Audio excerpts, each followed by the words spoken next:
우리나라 청년들 중에서 대학교를 졸업하고 난 뒤에 취직이 안 되니까 아무것도 하지 않고 집에만 있는 사람들의 숫자가 굉장히 많아지고 있다, 이런 신문 보도가 있었습니다.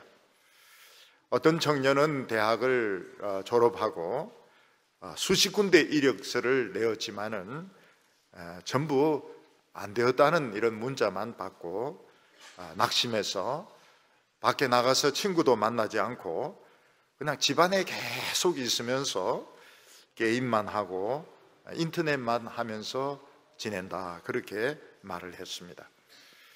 사람은 자기가 할 일이 전혀 없을 때, 또 자기가 살아있지만 남에게 유익이 되지 못하고 도움이 되지 않는다고 생각할 때에 내가 왜 살아야 되나, 참 죽고 싶다, 이런 생각을 가지게 됩니다.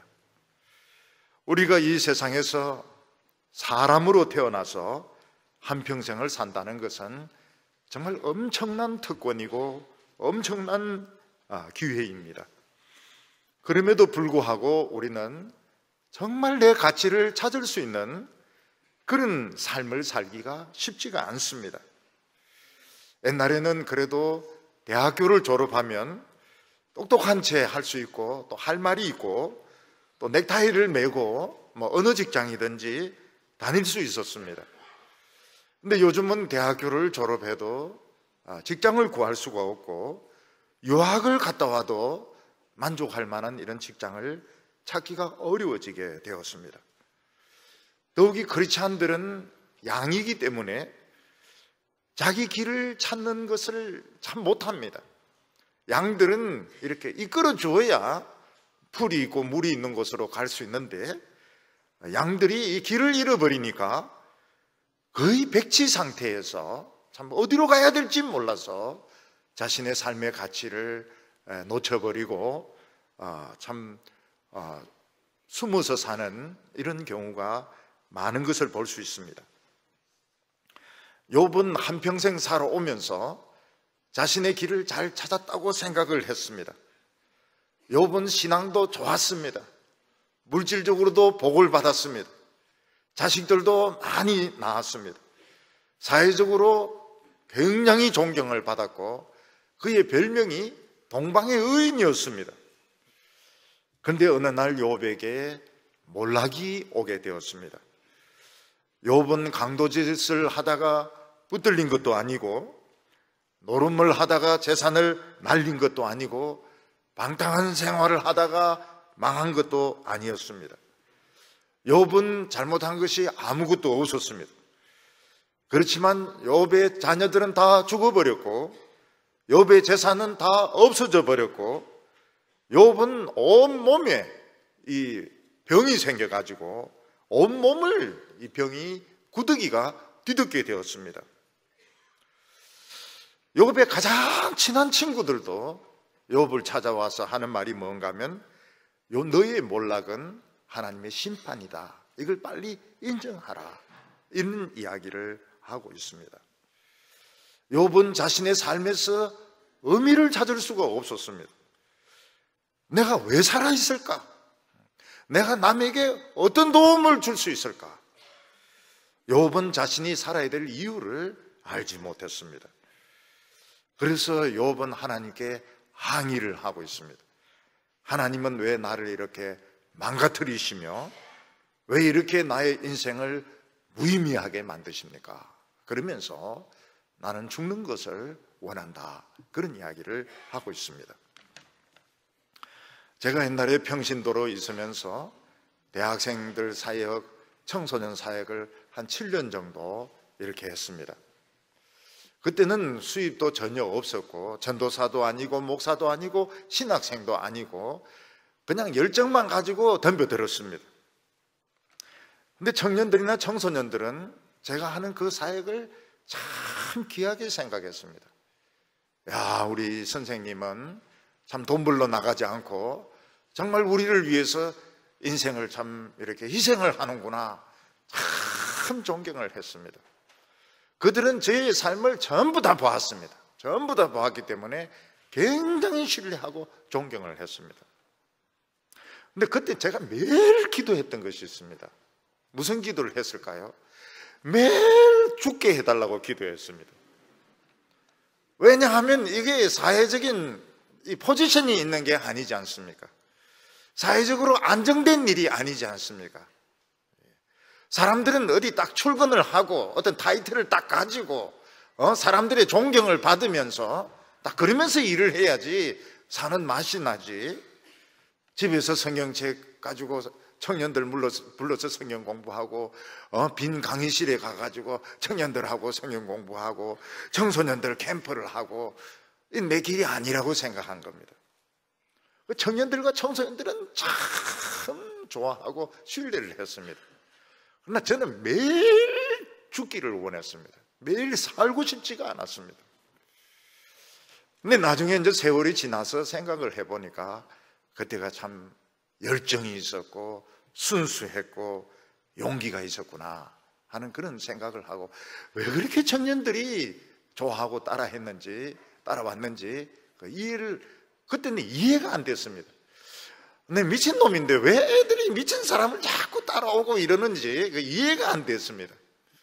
근데 세월이 지나고 나서 생각을 해보니까 그 아이들은 어떤 그 비전을 발견을 하고 그렇게 따라왔는데 저는 매일 죽게 해달라고 기도를 했던 겁니다.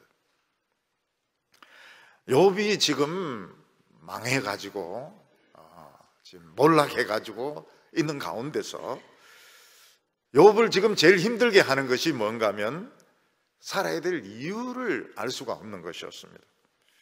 남에게 도움이 되는 것도 아니고 덕이 되는 것도 아니고 아름다운 것도 아니고 이게 자기가 원하는 것도 아니고, 그래서 욥은 하나님에게 항의를 하고 있습니다. 왜 하나님 나를 이렇게 부수어서 이렇게 망가뜨려 놓습니까? 왜 나를 이렇게 가치 없는 인간으로 만들어 놓습니까? 그러면서 하나님께 항의를 하고 있습니다. 욥기를 설교를 들으면서 중간중간 나오는 중요한 부분들이 있습니다. 그것들을 딱 캐치를 해야 됩니다. 전체적인 이 흐름도 중요하지만 중간중간 나오는 이 아주 중요한 개념들이 있습니다. 그거를 탁 한 몇 개를 딱 캐치를 해야 됩니다. 그렇게 해야지 이게 욥기가 보석처럼 마음속에 남게 됩니다. 오늘 첫 번째로 욥은 이 고난당하는 자로서 하나님께 항변하고 있는 내용입니다.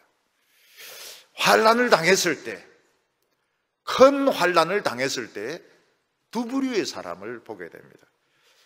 하나님을 믿지 않는 사람들은 큰 환난 당하면 기가 팍 꺾여버립니다.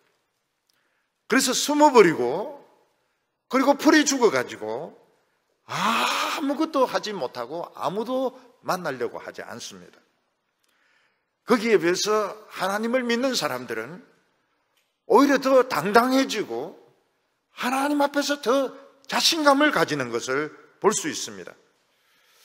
왜냐하면 하나님을 믿는 사람들은 적어도 이게 죄의 결과는 아니고 나는 하나님 앞에서는 당당하다. 이 세상에서는 뭐 사람들이 그렇게 보지 않겠지만 나는 하나님 앞에서는 당당하다. 이런 생각을 가지고 있기 때문에 하나님 앞에서 아주 당당한 이런 기도를 하고 당당하게 하나님의 말씀을 듣는 것을 볼 수가 있습니다. 욥은 그래서 하나님 앞에서 아주 당당하게 항의를 합니다. 그 항의 내용이 무엇인가 하면, 왜 하나님께서는 나를 이런 모습으로 살게 하십니까? 욥은 하나님이 이렇게 했다는 걸 압니다. 그러니까 왜 하나님이 나를 이런 식으로 살게 하십니까? 그러면서 당당하게 항의를 했습니다. 오늘 1절과 2절 말씀을 보면, 내 영혼이 살기에 곤비하니 내 불평을 토로하고 내 마음이 괴로운 대로 말하리라. 내가 하나님께 아뢰오리니 나를 정죄하지 마옵시고 무슨 까닭으로 나와 더불어 변론하시는지 내게 알게 하옵소서. 욥이 내 영혼이 살기에 곤비하다는 것은 하루하루 살아가는 것이 너무 피곤하기 때문에 내 살아갈 의욕을 나는 지금 찾지 못하겠다는 것입니다. 욥은 이 세상에서 할 수 있는 것도 없고 남에게 도움도 되지도 않고 또 아무도 욥을 좋아하지 않으니까 욥은 미래에 대해서 희망이 없었습니다. 욥은 자기 자신에 대해서 많은 생각을 해보았습니다. 욥은 내가 왜 이렇게 힘들어하는가? 내가 왜 이렇게 사는데 이렇게 피곤한가? 한번 생각을 해보니까 재산이 없어진 것도 아니고 자식들이 죽은 것도 아니고 병에 걸린 것도 아니었습니다. 또 사람들의 그런 평가 문제도 아니었습니다. 욥을 제일 힘들게 하는 것이 뭔가 하면 지금 하나님이 나와 지금 대결을 하고 계신 것 같은데 왜 그러는지 모르겠다는 것입니다. 여기 보면 나와 변론하시는지 이런데 이것은 말로 변론하는 수준을 넘어선 것입니다. 이것은 그야말로 죽자 사자 목숨 걸고 대결하는 것을 말합니다. 야곱도 천사와 밤새도록 씨름한 적이 있는데 이게 우리나라 씨름이 아닙니다. 우리나라 씨름이 아니고 이것이야말로 사느냐 죽느냐 하는 격투기고 레슬링이었던 것입니다. 시간은 무제한입니다. 무제한이고 항복할 때까지 하나님의 천사하고 야곱하고 막 씨름을 하는데 밤새도록 싸워도 야곱이 항복을 하지 않으니까 하나님 천사가 칩니다. 응치뼈를 쳐가지고 이 응치뼈가 탈골이 되어버렸습니다. 탈골이 되니까 야곱이 한쪽 발로 질질질 끌면서 천사를 잡고 늘어지면서 축복을 해달라고. 나 졌다. 천사가 내 졌다. 아, 너같이 지독한 놈은 처음 봤다. 내 졌다. 그러니까 내 갈란다. 이러니까 그냥 한쪽 다리로 질질 끌면서 매달리면서 축복을 해달라고 이야기를 합니다. 그러니까 천사가 야곱을 축복하고 그 이름을 이스라엘로 바꾸어주고 겨우 야곱의 손에서 풀려나서 천사가 떠납니다. 욥도 지금 이 환난 가운데서 무엇을 느끼는가 하면 하나님하고 지금 내하고 지금 죽자 살자 지금 그냥 격투기를 벌리고 있는 그런 느낌을 가지고 있는 것입니다. 하나님은 욥을 결사적으로 지금 두들겨 패고 있습니다. 그래서 욥의 가축들을 다 뺏어가고 자녀들을 다 죽이고 욥의 몸을 쳐가지고 만신창이로 만들었습니다. 그리고 욥도 굴복을 하지 않고 막 지금 대들고 있습니다. 하나님이 왜 이렇게 하십니까 하면서 대들고 하나님은 패시고 욥은 대들고 이러면서 지금 변론을 하고 있다 이렇게 말하는데 사실은 이제 변론만 하는 것이 아니고 죽자사자 지금 대결을 하고 있는 것입니다. 근데 욥이 지금 알고 싶은 것이 뭔가 이래 무조건 대결만 할 것이 아니고 왜 이렇게 하시는지 설명을 좀 해주면 좋겠다는 겁니다. 좀 알아. 나도 성인이고 나도 완전 바보는 아니니까 하나님 좀 설명을 해줬으면 좋겠는데 설명을 안 하고 막 그냥 주 패시고 두들겨 패시고 뺏어가시고 만신창이로 만들어 놓으니까 그 이유를 모르니까 내가 하루하루가 참 살고 싶지가 않다는 것입니다. 어떤 학생이 있는데 선생님이나 아버지가 들어와 말도 안 하고 그냥 막 몽둥이로 두들겨 패면은 애가 뭐라고 말합니까? 그냥 때리지 말고 말로 좀 해달라고. 그러면 뭐라고 말해가지고 너가 들을 놈이냐 이렇게 이야기합니다. 우리 많이 경험해 본 것들입니다. 말로 해가지고 너가 들을 놈이냐고. 그러면서 또 막 두들겨 팹니다. 요즘은 이제 조심해야 되는 것이 이 골프를 치기 때문에 골프채로 패면 큰일 납니다. 우리 인간은 어떻습니까? 그야말로 말로 해가지고 들을 사람들이 아닙니다. 진짜 뺀들뺀들합니다. 그러니까 하나님은 어떤 식으로 하십니까?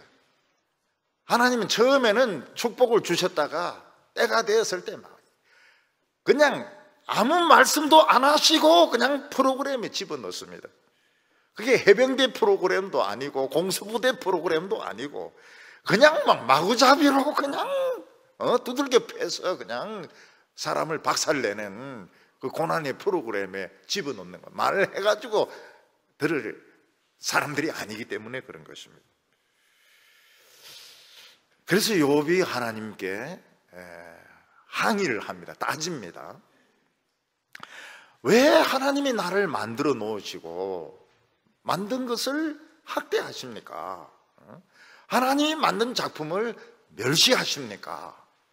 3절에 주께서 주의 손으로 지으신 것을 학대하시며 멸시하시고 악인의 꾀에 빛을 비추시기를 선히 여기시나이까?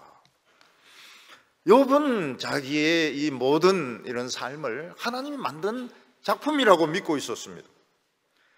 그런데 하나님은 자신이 만든 작품은 다 부숴버리고 오히려 악인들의 그 생각, 악인들이 성공한 것은 막 빛을 비춰서 조명을 비추어 가지고 멋있게 만듭니다.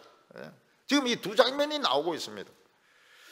조각이 있는데 하나님이 만든 조각은 막 그냥 부수고 엉망으로 만들어 버리고 악한 사람이 만든 그 형편없는 사탄 뭐 이런 조각은 조명을 쫙 비춰가지고 빨간 카펫들을 막 쫙 밑에 깔고 이래가지고 멋있게 보이게 하시고, 하나님의 말씀을 듣고 막 순종한 나는 막 엉망진창으로 만들고 조명도 안 만들고 뭐 그냥 내팽개치 가지고 그냥 맨 땅에 뒹굴도록 만들고. 왜 그렇게 하십니까? 하나님께서 우리를 내팽개치시는 것은 가치가 없어서 그런 것이 아니고 고치려고 그렇게 하시는 겁니다. 세상 사람들은 자동차로 비교하면 안에 아주 중요한 고장이 났지만은 그냥 세차만 하고 왁스 칠해가지고 반질반질하게 해놓는 것 같습니다. 사람들은 그런 걸 굉장히 좋아합니다. 안에는 뭐 고장이 났든지 말든지 세차하고 왁스 칠하고, 그리고 그 앞에 운전하는 그 옆에 막 개 2마리 이런 거 인형 올려놓고 이러면은 참 멋있다고 생각을 합니다. 근데 하나님은, 우리 믿는 사람은 그렇게 안 하세요. 자동차를 공장에 넣어가지고 해체를 합니다. 완전 분해를 해가지고 그 안에 고장난 것을 찾아내는 것입니다. 이게 이제 우리 눈으로는 부수는 것처럼 보이는 겁니다. 세상 사람들은 세차하고 기름도 막 완전 가득 넣고 막 달리는데 우리 예수 믿는 사람들은 공장에 집어넣어 가지고 막 해체를 해가지고 완전히 막 부수어 놓는 것처럼 보이는 겁니다. 병원 내에서도 환자를 수술하려면 이제 배를 가르든지 뇌를 이렇게 열든지, 참 뇌를 여는 거 참 비참합니다. 굉장히 힘들어요. 좀 수술 안 받는 사람들은 화장을 곱게 하고 눈 화장도 하고 말이죠. 좋은 옷을 입고, 그리고 막 핸드백 들고 지금 커피 마시러 나가는데, 수술 받는 사람은 수술복 입고 지금 배 째고 머리 열고 지금 해체가 돼야 되는 것입니다.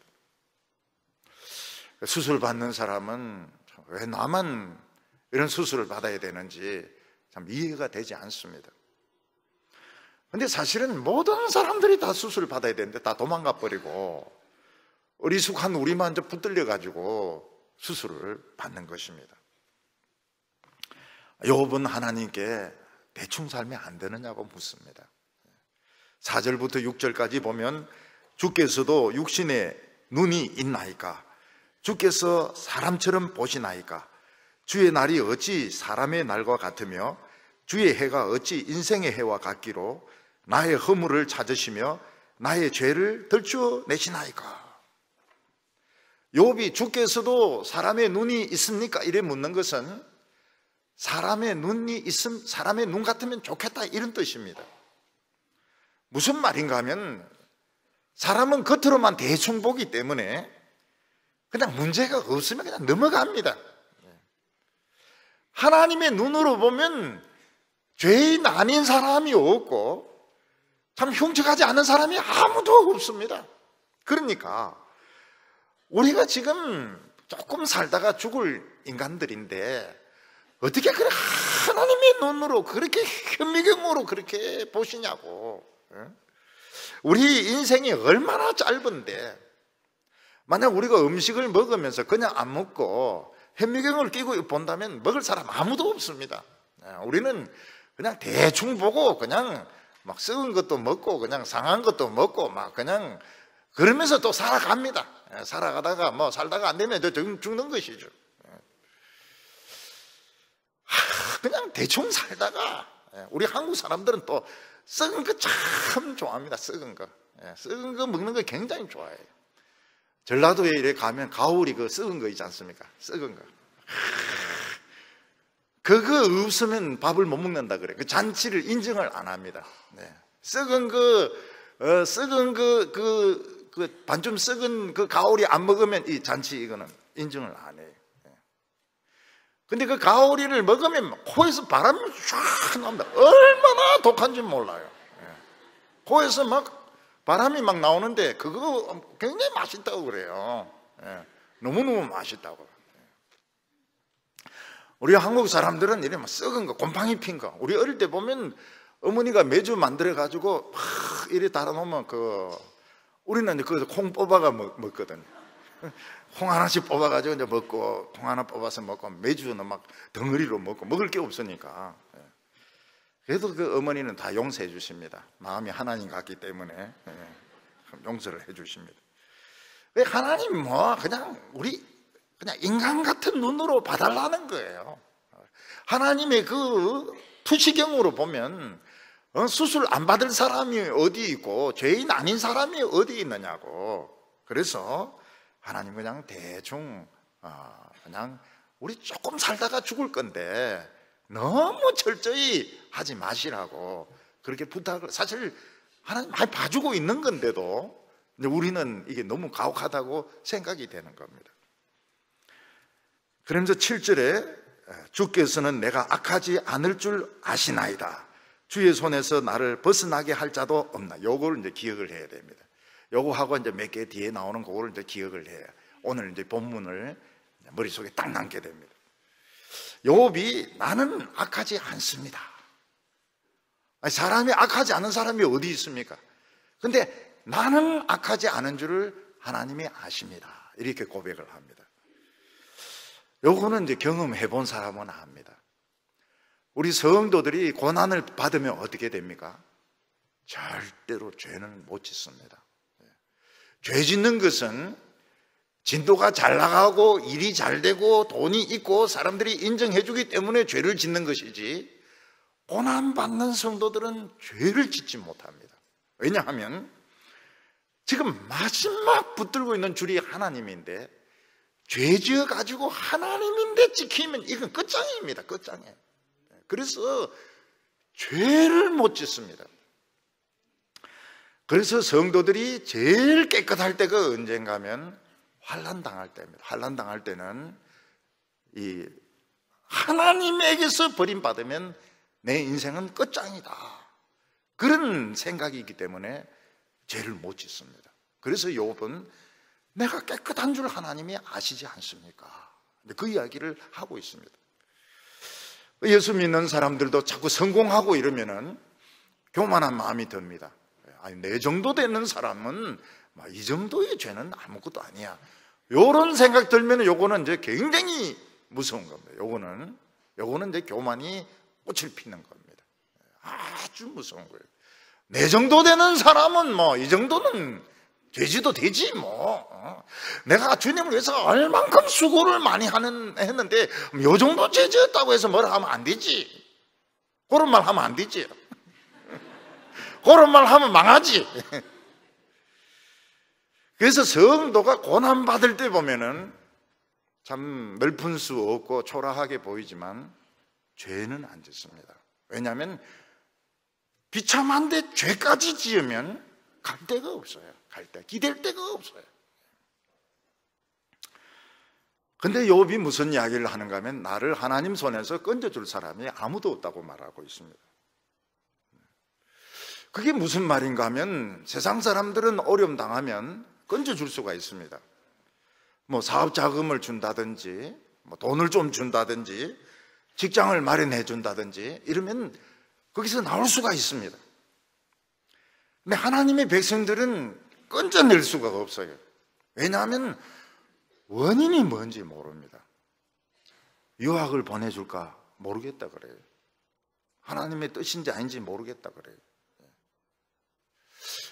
사업할 돈을 빌려줄까 모르겠다 그래요.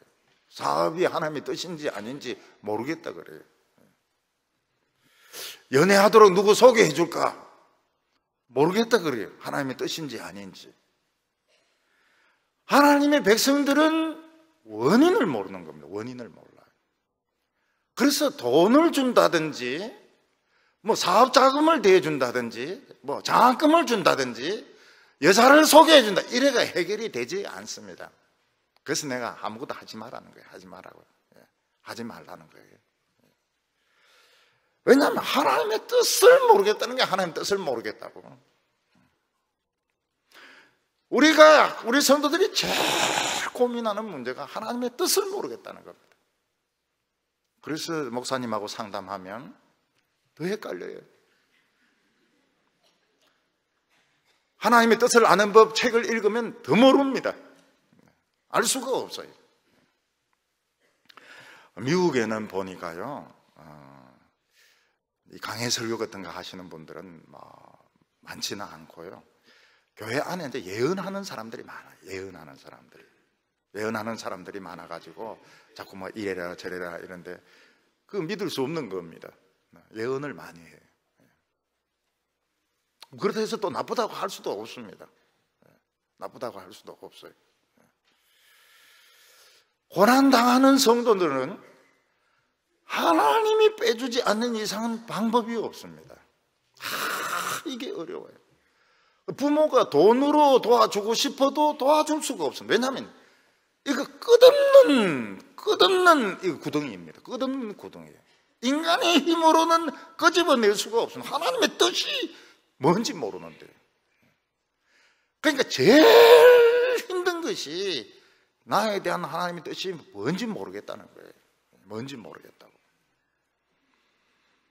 하나님도 금방 안 가르쳐 주시고요. 그래서 하나님과 이제 씨름을 하게 되는 겁니다. 뼈가 막 탈골이 되면 막 질질 끌려가면서 축복해 달라고.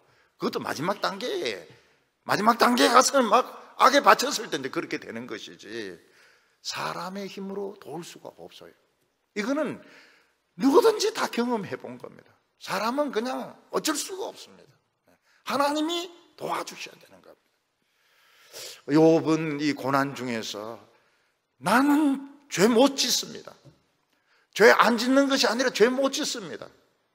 지금 마지막 기댈 때가 하나님밖에 없는데 내가 죄까지 지으면 내가 어디로 가겠습니까? 그리고 나를 도와줄 사람은 아무도 없습니다. 왜냐하면 하나님 뜻이 무엇인지 모르니까. 뭐 양 100마리 준다 해서 해결될 문제가 아닌 겁니다. 오늘 여기 크게 두 번째로 하나님이 욥을 만드셨다 하는 것입니다. 여기서 우리가 또 기억을 해야 될 게 또 나옵니다. 8절과 9절 보면 하나님의 손으로 나를 빚으셨으며 만드셨는데 이제 나를 멸하시나이다. 기억하소서 주께서 내 몸을 지으시기를 흙을 뭉치듯 하셨거늘 다시 나를 티끌로 돌려보내려 하시나이다. 이게 참 욥의 놀라운 고백입니다. 요건 기억을 해야 됩니다. 사람들은 자기가 공부를 잘하고 참 늘 1등하고 성공하면 자신을 뭐라고 생각합니까? 천재라고 생각합니다. 천재. 근데 요즘은 이제 천재로 만족을 못해요. 신이 되려고 합니다. 신. 저 사람은 공부의 신이다. 공부의 신이고 바둑의 신이고 야구의 신이다. 야신이다. 야신이다. 축신이다. 축신. 축구의 신이다. 사람들은 끊임없이 도전하고 끊임없이 높아지고 끊임없이 한계를 돌파함으로써 신이 되고 싶어합니다. 그때가 최고의 희열을 느낍니다. 여러분, 인간이 신이 되니까 기분이 얼마나 좋겠습니까? 저 높은 산꼭대기에 올라가고 남들은 뭐 생각도 못하는 그런 연구 발표를 하고 상을 받고 그 인간은 신이 되고 싶어요. 저 사람의 목소리는 신이 내려준 목소리라고. 그런 소리를 막 함부로 합니다. 함부로. 여자가 좀 허리가 가늘면 막 여신이다 이러는데, 난 아무리 봐도 아세라고만도 그걸 뭐 여신이라고 말이죠. 이러면서 허리가 가늘고 다리가 길고 말이죠. 근데 그 높은 데서 떨어져 가지고 부서지면 뭐가 됩니까? 인간은 티끌에 불과하다는 걸 깨닫게 됩니다. 사담 후세인은 자기가 막 신인 것처럼 행세를 했습니다. 난 느부갓네살이다. 느부갓네살이다. 그리고 나는 막 미국과 싸워서 이긴다고. 미국과 싸웠는데 뭐 됩니까 그게? 땅속에 숨어 있는 거 미군이 찾아내 가지고 일부러 수염을 땡기 입을 일부러 벌립니다. 일부러. 그때 전 세계에서 어떻게 논평을 했습니까? 어떻게 저런 인간이 세계를 쥐고 펴고 했는지 모르겠다. 어떻게 저런 인간을 두고 사람들이 그래 겁을 내고 그랬는지 모르겠다고. 사람이 권력을 가지려고 하는 게, 요즘 보면 여성들도 권력을 굉장히 탐합니다. 권력을 가지면 말만 하면 뭐 사람 쫓아낼 수도 있고 세울 수도 있고, 말만 하면 다 할 수 있습니다. 여러분, 돈만 많으면 어떻습니까? 백화점에 가가지고 막 명품들 막 쩔쩔매면서 막 명품 막 비싼 거 그거 막 삽니다. 굉장히 비싼 거 막 삽니다. 시계도 막 1억짜리, 2억짜리 이런 거 있습니다. 얼마나 무겁겠어요? 여러분, 음식점, 호텔 이런 데 가가지고 스위트룸 이런 데서 막, 스위트룸이 뭔지 아시죠? 자는 방 있고 접견실도 또 따로 있고요. 그게 스위트룸입니다. 스위트룸. 저도 외국에 가서 설교하다가 스위트룸에서 자본 적이 있는데 잠이 하도 안 와가지고요. 결국은 바닥에서 잤습니다. 바닥에서 담요 말아가지고 구석에 처박기가, 그러니까 잠이 와요. 스위트룸 안 좋아요. 근데 그런 사람이 중한 병에 걸리면 어떻게 됩니까? 돈 있어도 갈 데가 없습니다. 권력이 있어도 벌써 권력이 셉니다. 벌써 사람들이 알아가 다 해먹습니다. 전에 어떤 판사가 있었는데 머리가 얼마나 똑똑합니까? 사법고시 붙고 말이에요. 똑똑해가지고요. 근데 부인이 이제 두 번째도 딸을 낳은 거예요. 이 딸을 미워합니다. 내가 그래도 말이 판사면 아들을 두 번째 낳아야 되는데 딸을 낳다가 미워해요. 딸이 느낄 수 있을 정도로 미워합니다. 교회 안 나오죠. 교회 안 나와. 판사님이 왜 교회 나옵니까? 죄인들 정죄만 하면 되는데 맨날 등산 다닙니다. 그러다 평지에서 삐끗 가다가 인대가 딱 끊어진 거예요. 인대가 딱 끊어지는데 그렇게 아픈 겁니다. 이게 아파가지고 이제 실려가지고 병원에 가가지고 이제 그 인대 접합 수술을 받는데 둘째 딸이 편지를 보낸 거예요. 미워하고 무시하고 업신여겼던 딸이 편지를 보낸 겁니다. 아빠를 진심으로 사랑한다고, 교회 나오시라고. 그때 이 사람이 웁니다. 그리고 자기가 깨달은 것이 뭔가 하면, 나는 진흙에 불과하구나 하는 것을 깨닫게 된 겁니다. 욥은 자기가 흙으로 뭉쳐진 진흙덩어리라는 것을 고백을 합니다. 이거는 굉장히 중요한 겁니다. 이거는 인간은 흙으로 만들어진 진흙덩어리다. 인간은 신도 아니고 천재도 아니고 모델도 아니고 아무것도 아니고 진흙덩어리다. 이 고백이 입에서 나오는 건 대단한 겁니다. 아마 욥도 이렇게 망하기 전까지는 자기가 굉장히 똑똑하고 고상하고 의로운 사람이라고 생각했으면 틀림없습니다. 욥은 그 집 자체가 굉장히 그 부자였습니다. 욥은 태어난 집 자체가 부자였고 욥 자신도 성공한 사람이고 굉장히 의로운 사람이었습니다. 그런데 자기가 망하고 나니까 이거 완전히 병자고 병신이고, 그리고 자기는 진흙덩어리에 불과하다. 흙을 뭉쳐놓은 그런 정말 가치 없는 하나님 앞에서 흙덩어리에 불과하다는 것을 고백하고 있는 것입니다. 그런데 하나님은 이 흙덩어리를 지금 부수려고 하고 있습니다. 흙은 뭐 한 번 딱 때리면 이거 박살나는 거니까요. 왜 나를 다시 티끌로 만들려고 하십니까? 이게 굉장히 중요합니다.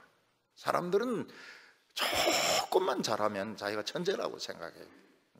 조금만 성공하면 신이 되려고 합니다. 신이 되려고. 그래서 뭐 건물도 막 100층, 막 120층 막 올리고 그 꼭대기에서 근무하고 말이죠. 우리 아파트 제일 높은 층이 24층입니다. 그 집에서 딱 내려오는데 묻습니다. 야, 어지럽지 않냐? 이러니까 아니요, 안 어지러워요. 이야, 대단하네. 근데 60층 되는 아파트에서 살고 있습니다. 그런 사람들은 구름 위에서 살고 있으니까요. 구름이 그 중간에 있고, 그러니까 도사들 아닙니까? 그 조심해야 됩니다. 자다 일어나면 눈썹이 휘져버려요. 구름 위에서 자니까. 여러분, 인간은 아무리 자기가 서울대 교수고 무슨 그 하버드나 이런 데 너무 과장이 많이 되었어요. 그 비싼 학교입니다. 비싼 학교. 쉽게 말해가지고 비싼 학교예요. 비싼 학교. 그런데 우리나라는 이게 그 과대 선전이 많이 되었습니다. 공부는 자기가 하고 할 수 있는 만큼 하면 되는 것이지. 결국 인간은 뭐냐? 인간은 진흙을 뭉쳐놓은 것에 불과하다고요. 그래서 키가 작다, 그 고민할 필요가 없어요. 진흙이 조금 좀 뭉쳐진 거예요. 늘씬하다 그런 소리 하지 마세요. 진흙 그냥 좀 땡겨 놓은 것이지 그걸 우람하다, 우람하다. 진흙을 참 욕심스럽게 많이 가져가가지고 말이죠. 막 붙여놓은 거라고. 다 진흙 덩어리라, 진흙 덩어리. 우리는 다 에브리바디 다 진흙 덩어리고 뭐 해도 조금 흉내를 내는 거죠. 조금 흉내를 내는 것이고 조금 하는 채 하는 것이지 천재도 아니고 우리는 신도 아니고 귀신도 아니고. 그럼 신이면 일단 밥을 안 먹어야 돼요. 코를 풀면 안 돼요. 방귀를 뀌면 안 돼요. 그게 신이죠. 신은 화장실 가면 안 돼요. 오줌은 참아야 된다고. 이 고백이 나옵니다. 그러니까 이 코만 막으면 죽는 거예요. 인간이 죽는 것이 참 어렵다 생각하지만 쉽습니다. 쉽게 죽어요. 뭐 교통사고 이런 거 보면 인간 너무 어이없이 죽습니다. 왜냐하면 진흙이기 때문에. 진흙이기 때문에.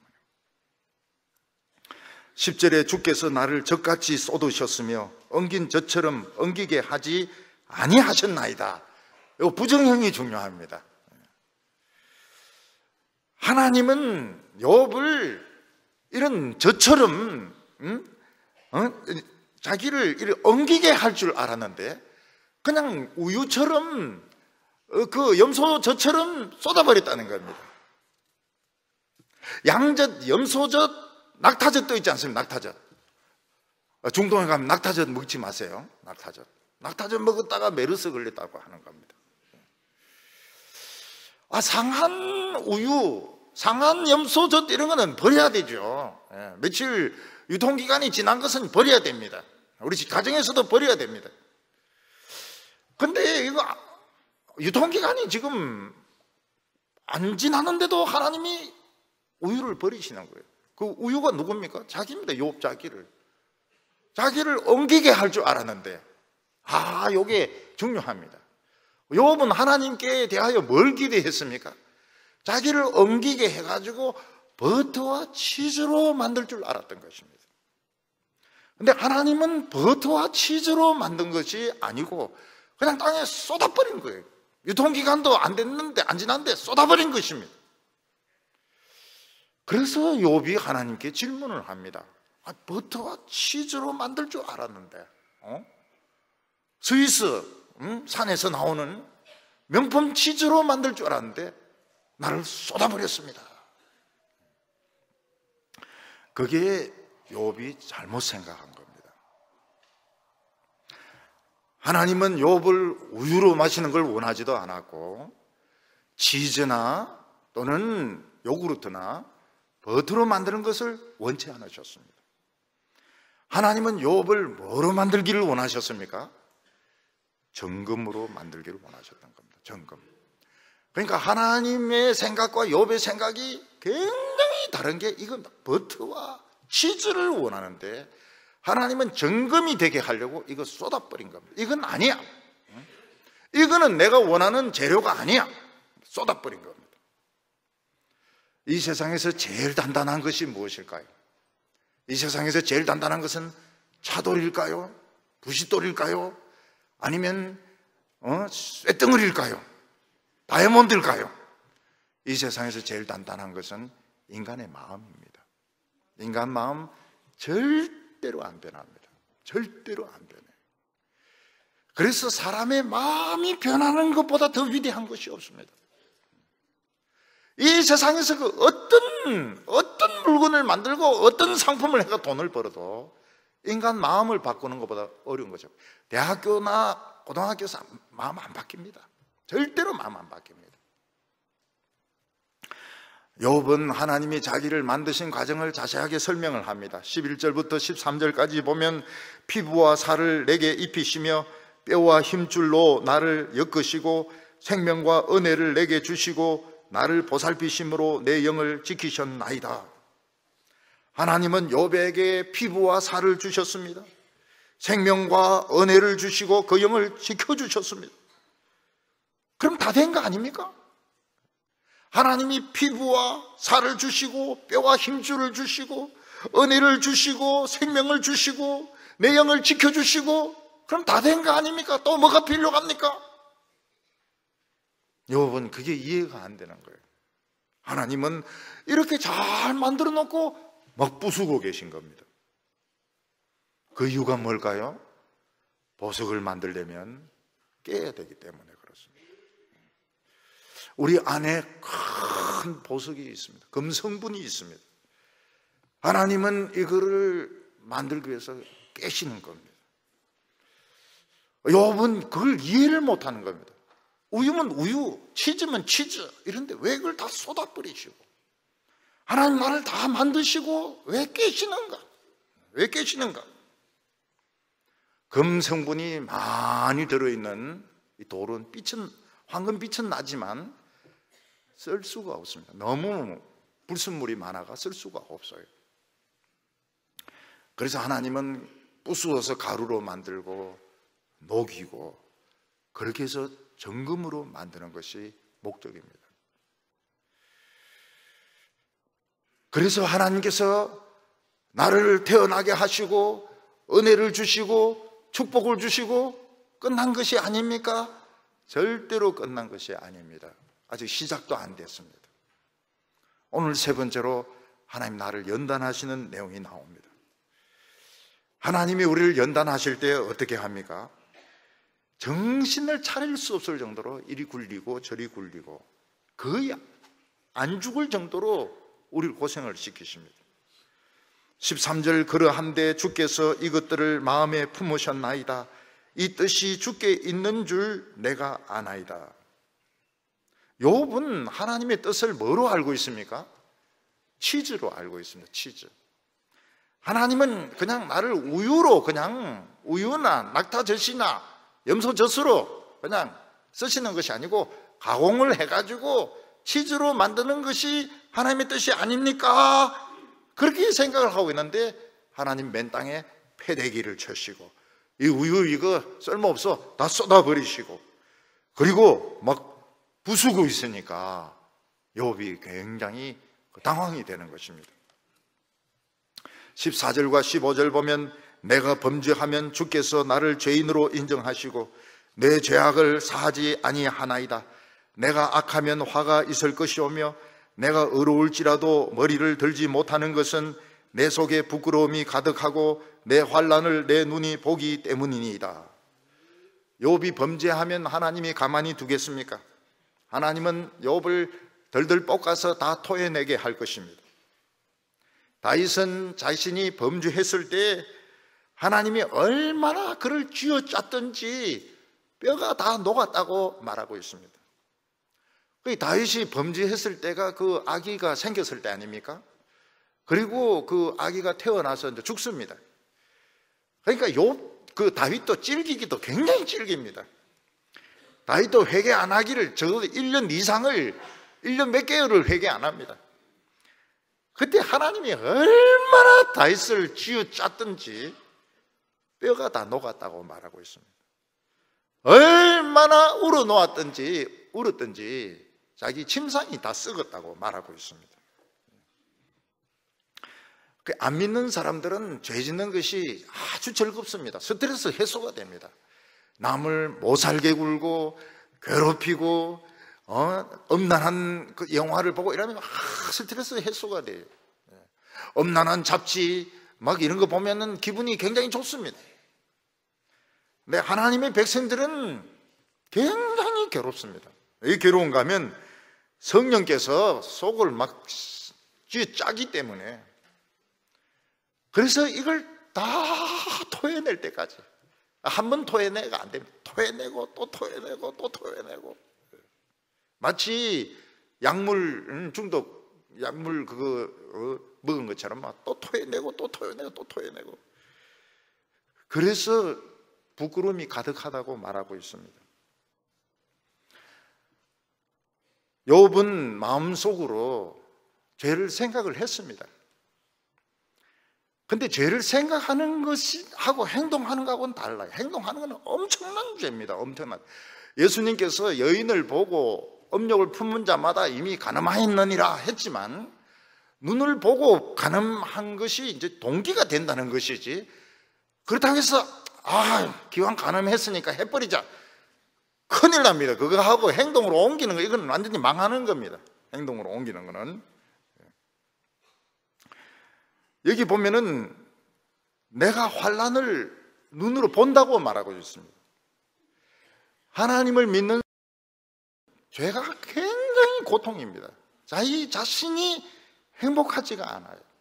자기 자신이 못 견딥니다. 그걸 다 토해낼 때까지는 절대로 마음의 평강이 없습니다. 그래서 예수 믿는 사람들은 죄를 못 지어요. 더러워서 죄 못 짓습니다. 회개하는 것이 더러워가지고. 근데 그 환난을 내 눈으로 본다는 겁니다. 눈으로 본다는 거예요. 그게 무슨 뜻입니까? 세상 사람들은 나중에는 어떻게 될 값에 지금 죄 짓고 싶으니까, 지금 막 분위기가 좋으니까 죄 짓고 봅니다. 나중에는 어떻게 될 값에 죄 짓고 봅니다. 근데 하나님의 백성들은 결과를 압니다. 서로 옳지 않은 사람이 사랑했을 때 나중에 서로가 얼마나 미워하고 얼마나 저주하고 결과가 얼마나 더러워지고 얼마나 많은 사람들로부터 욕을 얻는지 결과가 알기 때문에 죄를 못 짓는 겁니다.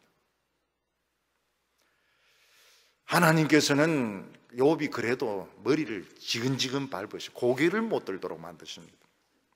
16절에 내가 머리를 높이 들면 주께서 젊은 사자처럼 나를 사냥하시며 내게 주의 놀라움을 다시 나타내시나이다. 욥이 조금 덜 아프면 이제 고개를 쳐듭니다. 고개를 쳐들면은 욥은 무슨 생각을 합니까? 그래도 나는 똑똑해. 그래도 나는 잘났어. 그래도 그래도 나는 옛날에 성공했던 사람이야. 그래서 하나님께서 머리를 그냥 밟습니다. 머리를 지근지근 사자처럼 사냥을 합니다. 노루들 보면 노루 새끼들은 다 죽어야 되지 않습니까? 근데 안 죽어요. 왜 그런가 하면 엄마가 유인을 합니다. 딴 데로 이제 그 사자들을 유인할 때 새끼들은 다 엎드려 있습니다. 그래서 참 그 노루 새끼들도 살아남아요. 어벙한 것들은 이제 고개 쳐들고 사자 어디 있나 이러다가 이제 막 보면 이거는 이제 아무리 빨리 뛰어도 결국은 잡혀 죽습니다. 근데 똑똑한 노루 새끼들은 딱 붙어 있기 때문에 사자가 못 찾아요. 그런 노루들은 삽니다. 마찬가지로 하나님의 백성들이 조금 편해지면 이제 고개를 쳐들기 시작합니다. 그러면 지가 제일 잘났어요. 제일 잘났어요. 제일 똑똑해요. 제일 성공했어요. 옆에서 아첨한 사람들이 니 잘났다 이러니까 또 신바람이 나가지고, 그래서 하나님이 사랑하는 사람은 막 밟고 또 밟고 그냥 밟아가지고 고개를 쳐들지 못하도록 만들어 놓습니다. 참 희한하죠. 그 똑똑하고 유능한 사람들도 나중에 보면은 맛이 갑니다. 맛이 가요.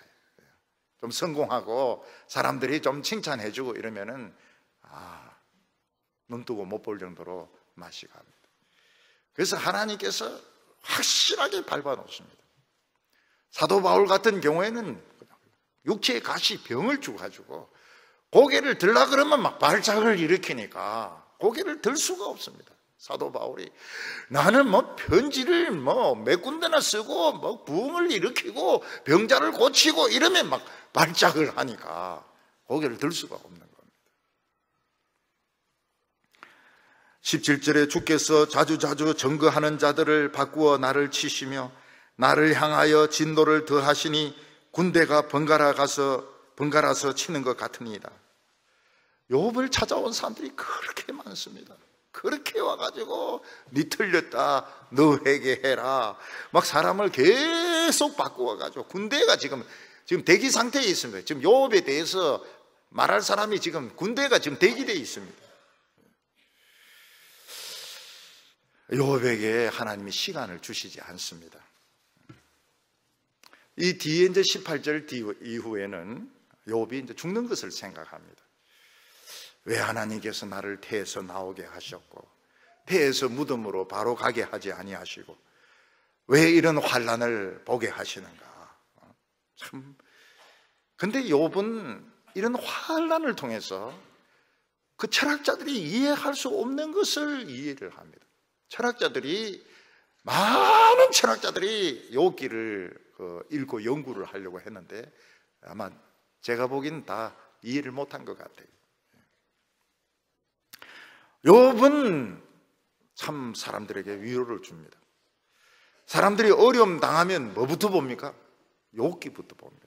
마태복음 안 보고 요한계시록 안 보고요, 욥기부터 봅니다. 욥이 이런 환난에서 살아남은 자체가 많은 사람, 수많은 사람들, 아마 수백만 명, 수천만 명에게 위로가 되는 것입니다. 확실히 성도들은 고난과 이 환난을 통해서 순수해지고 정금으로 변하게 됩니다. 그래서 환난이 없는 성도는 금이 될 수가 없어요. 금이 될 수가 없습니다.